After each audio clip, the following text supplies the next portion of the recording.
And we are live. Hello, everyone. It's a pleasure to be with you on this Monday, first day of the week, actually to attend our new members presentation. That's actually show the different members, the companies who joined the BGA very recently. So the idea for this one is, like the others, take the time because we have 3 companies, so it's easy for us. It's easier for us to manage the 1 hour we have together, but at least to have some context about the companies and what they're developing and how they will be involved in the blockchain gaming space. So without any further ado, I would love to have Brian on stage. If you're ready, Brian, the stage is yours. Awesome. Thank you so much, Flavin. It's a pleasure to be here and join the BGA. We're excited to be new members here and start to meet the other companies and businesses that are part of the BGA. My name is Brian Noller. I'm the director of sales with Argos. I know we're a vendor and not as fancy of the partners here, and don't get to talk about an amazing game like I'm sure we're going to hear a little bit more of from the other people joining today's call from Iterative and Commented Labs. So excited to get started here. Argos, we're a digital onboarding process is what we focus on. We've been in the eKYC space for almost 5 years now, focusing on how we can automate the onboarding process for your users. How can we bring 100% automation to that onboarding process, depending on what's needed? There's many different solutions for many different businesses, and especially in the gaming community, where sometimes there's different aspects to what you're looking for or what's needed for your onboarding process. This just goes to show a little bit of the depth and breadth of what we can do for KYC, working with organizations like crypto exchanges, where they need anti-money laundering and AML screening, all the way down to just doing a selfie verification or voice verification. Our focus is identity infrastructure as a service. So anything that you need, finding out how we can build that into your process. Really, the process for working with us, it's as simple as possible. We have a live form that can be implemented in as little as an hour or two worth of work, without needing heavy development teams from our partner's side. The process for our standard eKYC solution is really just an ID document and then selfie, and then a user making sure that information is correct. That's what we would consider more of like a standard eKYC solution. But inside of these different avenues like gaming, like we're here to speak to today, there could be more easier options than asking for an ID document and a selfie, because a lot of gaming organizations don't really want that type of information.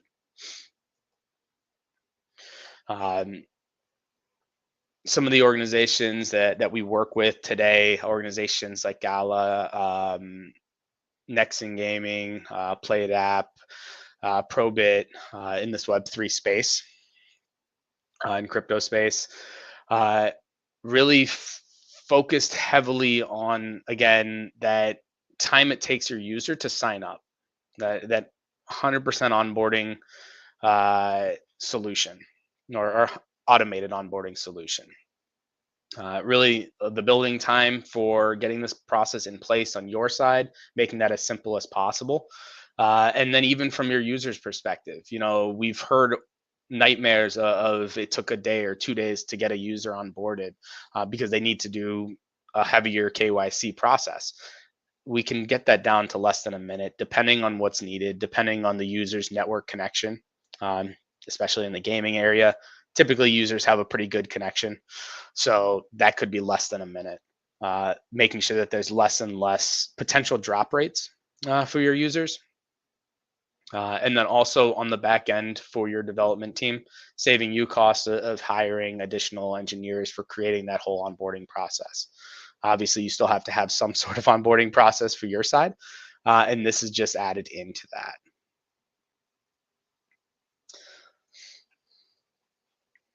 Wanted to go into a little bit deeper into like the blockchain gaming use case, and the flexibility for what that onboarding process looks like. Typical kind of issues that we've heard in the space have been the issue of fake accounts, bots create or have one person creating 100 bot accounts. How do we ensure that we have one user per account and that they don't have duplicate accounts? Ensuring your users are real people.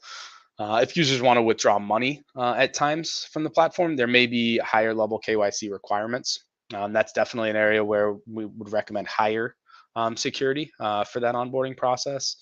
How to add these to your onboarding process without creating friction for your users. That's always been the number one question I would say from any gaming client that we've worked with is we're afraid of this, we don't want this, but we know we need something in place.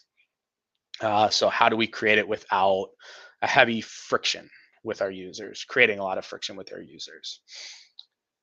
The way I look at Argos, we're as agile as possible with supporting the needs of our clients. We want to understand what's going to be the least friction for your users. It could be different one game to another. So how do we work with you best to figure that out? A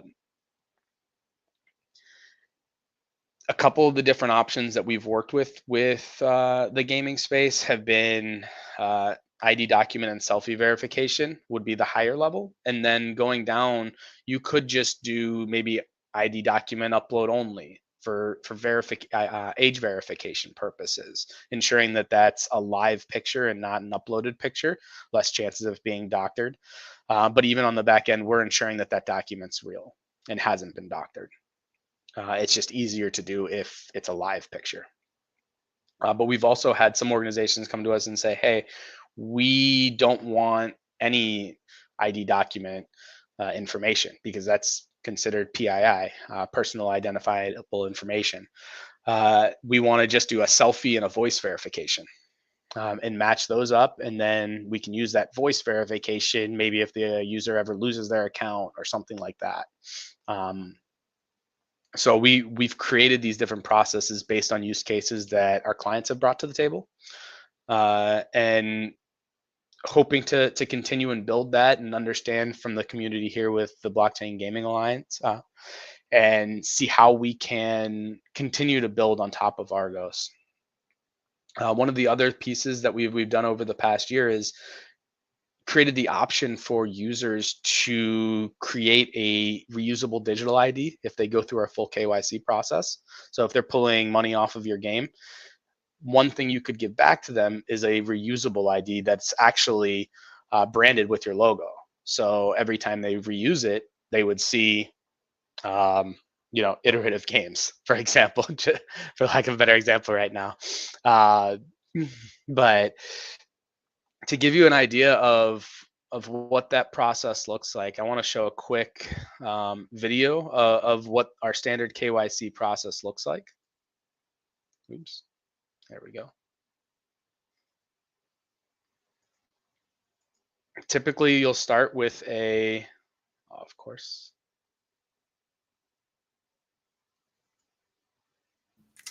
Yeah, always the case on live. Of course, it decides to do this. Let's exit full screen.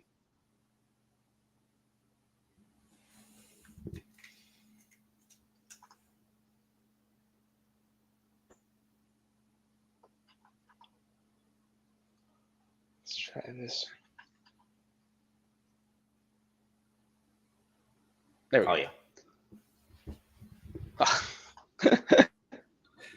But, you know what? At the same time, actually, just waiting for the whole video to. Oh, you got it. Perfect. I will ask a question after. Go ahead. Oh, perfect. So this is our standard full eKYC solution. You would start with that QR code that just showed.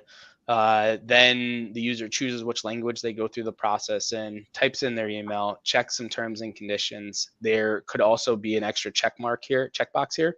So to create that reusable KYC.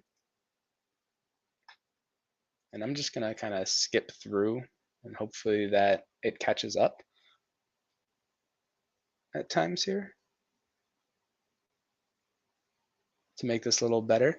But the next step would be deciding which document they're going to upload, whether it's going to be an government issued ID, driver's license, or passport. We accept over 4,000 different ID documents from over 220 countries. So there hasn't been any that we've come across yet that we don't support. But if we find any, we'll work with our partner agency to add that in there if we ever do come across one. From there, they take a picture of their ID document, and then we extract all the data from it that's needed, and then the user just ensures that that data is correct. From there, they'll take a picture, a selfie. These can also be uploaded pictures. We are still ensuring that those are real and that there's no fraud behind the scenes. Ensuring that it's not an injected or no AI, but we do recommend using liveness in this process. From there, there's also options to collect current address or phone number, depending on what's needed. Maybe there's some sort of document that might be needed for a specific solution, but there's different kind of like a questionnaire that you could ask at the end if needed. Unfortunately, that wasn't able to play through perfectly, but I can share that with anyone as well. Yeah, I think I found it myself, but I will be able to share it on the comment section so everyone will be able to. You had a question as well, Vlad? Well, I don't know if you had anything else on your side. Let me know. No, just really from there, as soon as they hit submit, the processing time is based on their network connection. So as long as they have a good network connection, it could be ready in less than a second, maybe 3 seconds. Okay. And from there, they're ready to go. If any manual interventions needed on our side, which we can remove and use a threshold instead of manual intervention from our side. So say they took a bad picture or the AI just doesn't like the images, that could go to manual review and it could take up to 10 to 15 minutes. We typically try, a lot of gaming clients have said, hey, we don't want that option. We would rather just create a threshold. And if they go below that threshold, they're not accepted or something like that. And they have to go through it again. That way there's no slowing down of the process. It just looks like maybe like an error happened and they go through it again. But every organization that we've worked with is different. Would be interesting to learn more, to work with you as well on a specific documentation or education purposes we could have with your experience working with Gala Games or any other game partners you have and how you help them. On my side, what I think is interesting is at one point when a web3 game needs a KYC, like in terms of selfie and voice verification and all these different steps, because as you said, definitely when you play a game, you want to play a game in the minutes and not waiting for a lot of time. But at the same time, we're talking about web3 blockchain games, and in terms of regulation, we don't know what need to be done in terms of the legislation and everything. So there was a lot of conversation. There were a lot of conversation about the need to for blockchain games to have a KYC in place. So on your side, what's your vision? What's your experience, and how do you see things for 2024, 2025, with more and more games released with blockchain in mind? How do you see these needs to verify documentation, IDs, and everything within game? In our opinion, we definitely see it as growing. That there's going to be more and more of a need. Again, just like any regulation in this kind of space, it's going to be country by country. There will be similarities from a lot of them. There's certain countries that are going to be more stringent on what they require, or have like a lower threshold of if you're pulling out $100 off of a platform. Really, I don't know that there needs to be as strong of a KYC if you're pulling out compared to if you're pulling out maybe $1,000 or $10,000 off worth of any crypto off of a platform. But at the end of the day, there's going to be regulations around the whole thing. We would always recommend be on the safer side. Get something in place today. Get your users used to having to go through something. Even if it's just a simple selfie verification or voice verification, and explaining it as we just want to ensure we have one user per account for fair gameplay. That could be an easy kind of aspect to ask of your users, because the user like me, for example, that doesn't understand how to create a bot or how to do all of those things. Maybe they just want to play the game and have the opportunity to become on the leaderboard or whatever that might be. Awesome. Well, will be lovely to work with you and your team on that, and provide some education to the other members, but also to the gaming industry based on the use case studies you have on your site. So apologize, let me know we jump into the video, but do you have anything else from the presentation you got to show? And no, that is everything that I wanted to show, and I just want to thank everyone for joining and listening to Argos, and I'm excited to hear from both Basile and Guillaume. Awesome. Thanks a lot, Brian. Thanks a lot for your time. So we're going to move on to the next speaker. Basil, I know that you joined recently. Let me know if you know how to share your screen, or we can move on to Guillaume first. And what, you good? Okay. Yeah, I think I'm good. I found what I prepared. Let me just... Okay, let's go with you then. Perfect.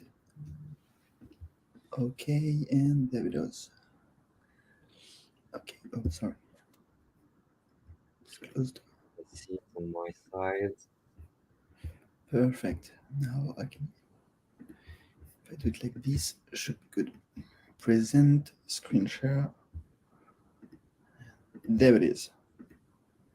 Okay, assistant thing. Okay, you're good to go. Okay, perfect. Well, first of all, I'm glad to be here today to tell you more about what we're building. We actually joined the BGA. I don't know exactly when, but like a long time ago. But it's good. But we haven't done this, this presentation of our game. So I'm very happy to do it today. Anyway, so I'm Basile, one of the two co-founders of a gaming studio called Iterative Games, and we are working on a new IP called Legends of the Past. Now, let me tell you a little bit about the scenario and the synopsis behind our game. Well, basically, since the dawn of time, there are people that have shaped the world in a significant manner. All of those important figures are gathered in the heaven of legends. At first, everyone was very happy and pleased to be between the legends, but quickly their egos were hurt and they wanted to rank each other. So Daedalus and Leonardo da Vinci, they constructed and built a legend arena in which all of our legends can finally battle against each other to rank themselves to become the legend amongst the legends. So we are building an IP about people that have shaped history. We call them legends. So we are honoring important figures such as Cleopatra, Einstein, Frida Kahlo, Nelson Mandela, Sun Tzu, people all around the world, all around different timelines and all around different cultures. And we are also modernizing them, meaning that our Cleopatra is not the Cleopatra you may have studied in school. No, all of them, they come from an alternate reality. And indeed, this concept of alternate realities goes back into the gameplay, because in our game, it's a multiplayer, thrilling 3D game. We'll be playing first on your phone. We want to distribute first on iOS and Android phone our game, but later on, they develop and distribute on other platforms such as Switch, but also on PCs as well. You can play on your own, but also with your friends in multiplayer, so against other players, but also teaming up or against your friends in an intense race to collect keys, heaven keys that will unlock new portals, that will send you and all the players that are on the same arena into another timelines in which you'll face other participants, but also some PvE elements such as monster and some treasure hunter in a way. So it's a mix of strategy, cooperation, but also competition. in a world where the past, the present, and the future collide. I've quickly presented to you Clio, and this is our first public legend that we revealed last year. So basically, as I said, our Clio is not the Cleopatra you may have studied in school. No, our Clio has reigned on Egypt. But for our Clio, she did it based on her glitch. And her glitch is that she was a Muay Thai champion. She has ruled over Egypt based on her Muay Thai boxing skills.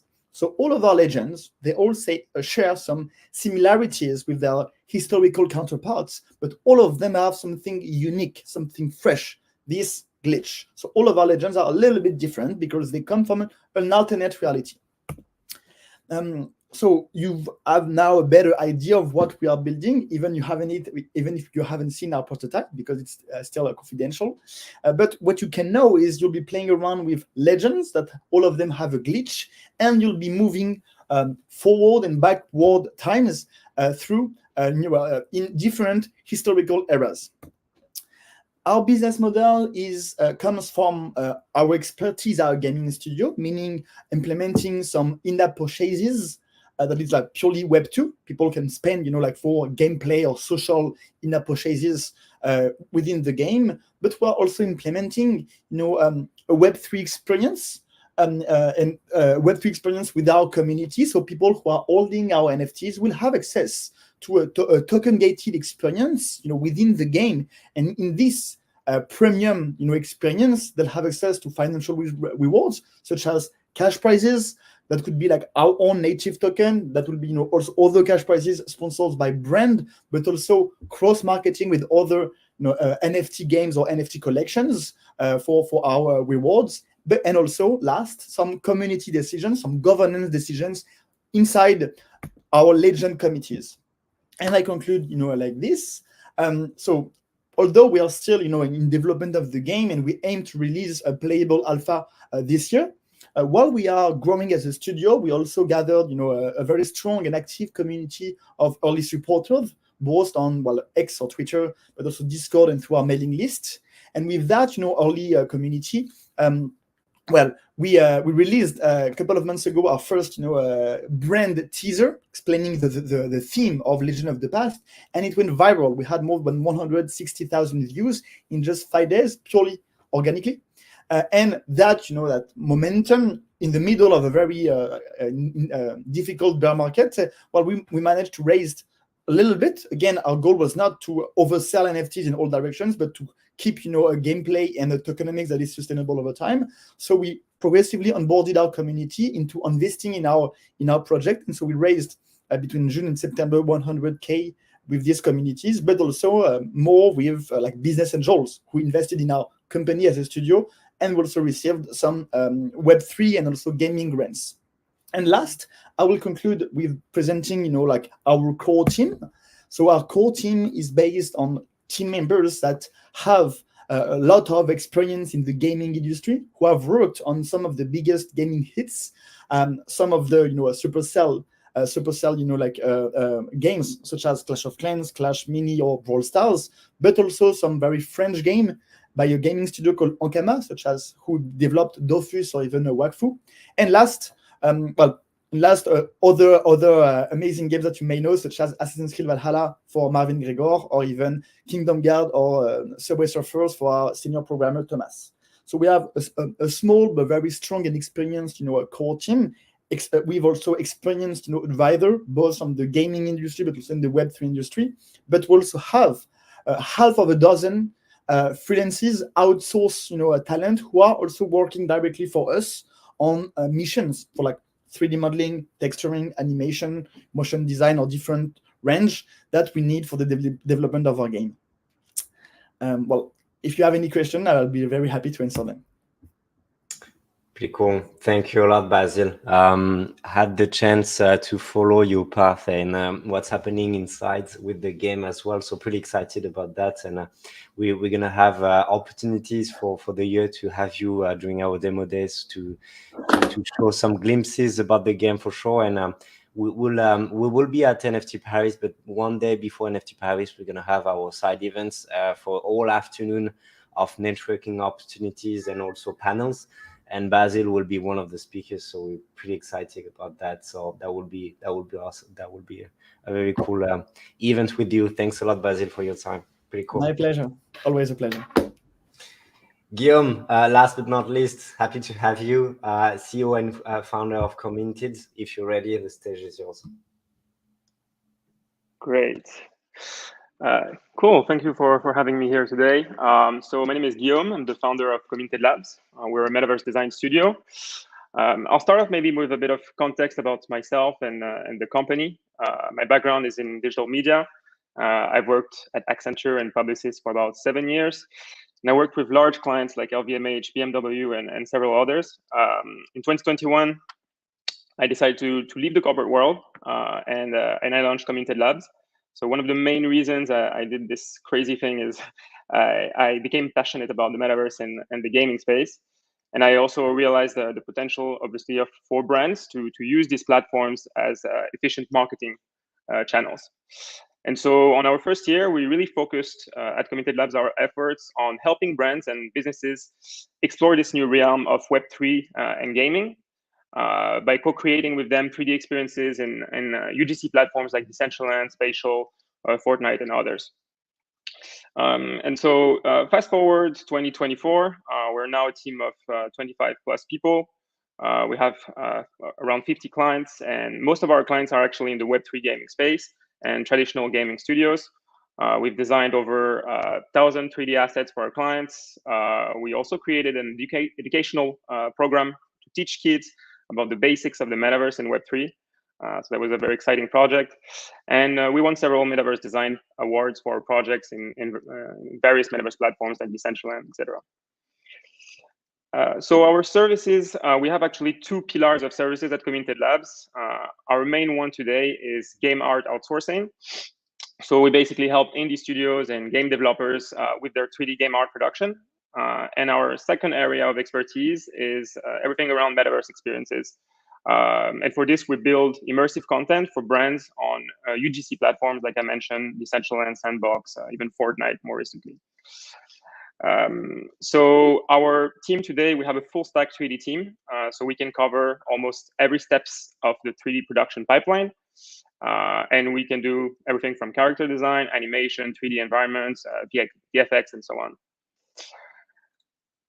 So what really makes us different is that we're really obsessed about 3 things.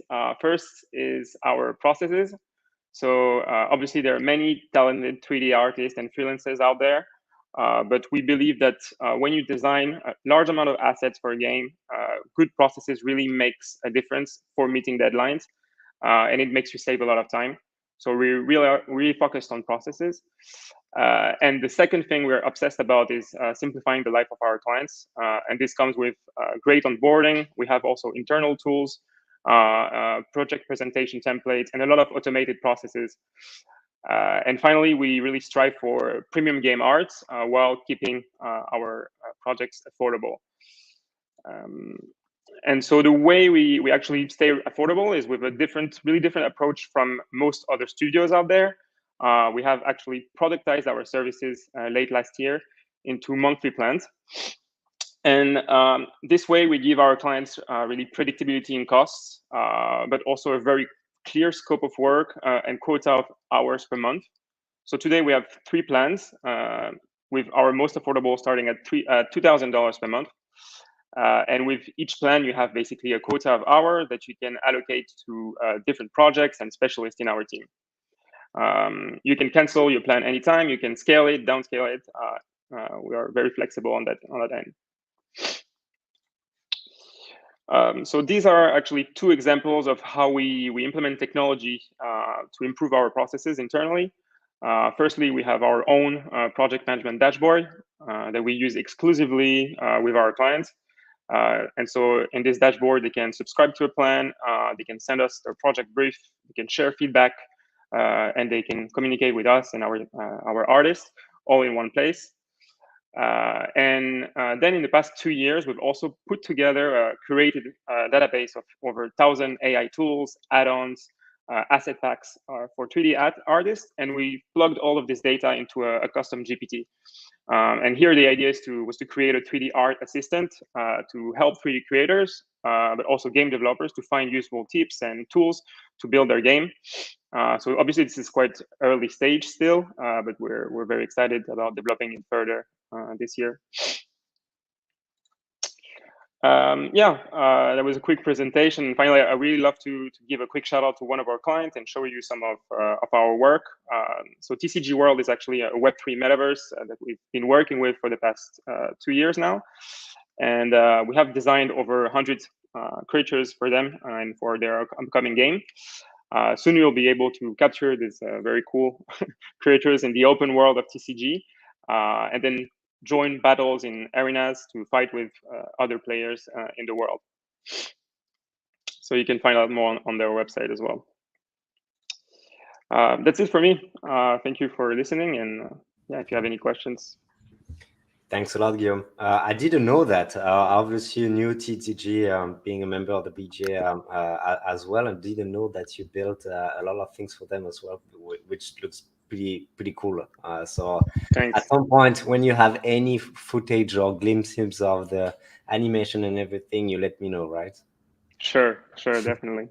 What do you think about what's happening now? Because you're doing a lot. You just say you are building on Fortnite and everything right now, and all the platforms. Like we're seeing that in terms of UGC game, a lot of agencies are entering the battle, if I may say so, for a lot of different reasons, and you're using AI as well. So I just wonder, how do you see AI being a part of this UGC game?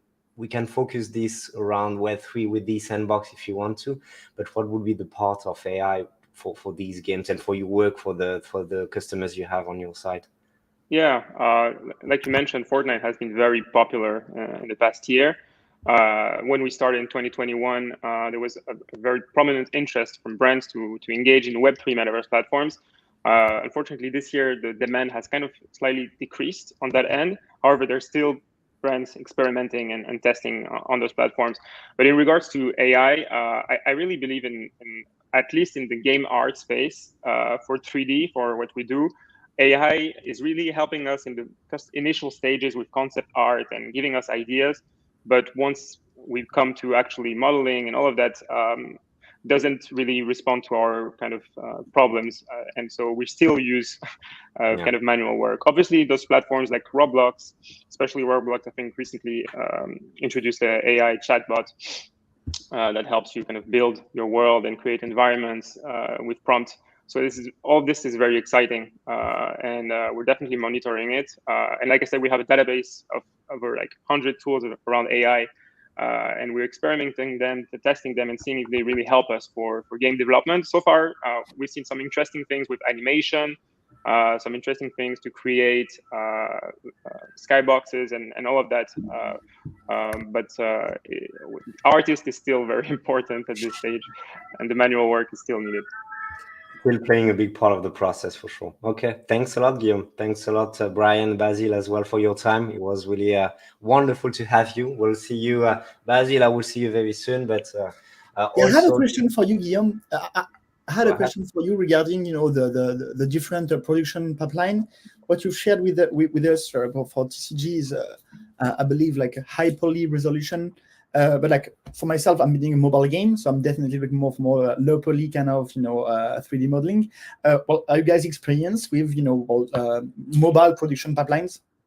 Yeah, so we definitely have experience with low poly. We've been doing projects on Decentraland initially, which is a very low poly metaverse. So we had to really optimize our assets and make sure it doesn't kind of very slow in the engine. So we've done this low poly. We've done VR as well, which is kind of similar. You need to have low poly assets. So yeah, we do have experience with low poly. Okay, and tell me if I understood the pricing correctly. So you have different price range. Basically, like the more you get, the more you pay. But like in terms of availability, like how does it work? Do you have a set of a number of hours, like monthly? Are you working with one talent or multiple members? Are we in touch with them directly, or is there a project manager in between? Yeah. So there's a project manager, but the artists are in the conversation, so they discuss with you as well if you have specific questions. And the way it works is you have a quota of hours per month, and then you can allocate those hours across different expertise. So we have different artists in our pool of artists, internal artists. And so you can use, for example, 10 hours of animation, 15 hours of modeling, 30 hours of VFX. And so you're very flexible on how you use those quota of hours that is included in the plan. So you can have, if you want to have just one artist, it's perfectly fine. You can also have just one artist focused on your project. But if you want different expertise, the idea is to be able for you to be flexible and allocate your resources and your hours with different artists. Okay, cool. Well, I think I'll be in touch because like we're looking for an outsourcing studio, so maybe there is something that can be done. Sure. Here. Yeah. Yeah, I'll reach out to you. Awesome. That's how it works. Actually, guys, I pinged the three of you on the BGA Telegram group. So if anyone want to be in contact with any others, like please do so. Thanks a lot for your time. Really appreciate your time, guys. Wish you a very good beginning of the day for some of you, but end of the day as well for some of you as well. So yeah, thanks a lot for your time. Have a good day, guys. Thank you. Thank Yeah, you. thank Bye. you. Have a good one, guys.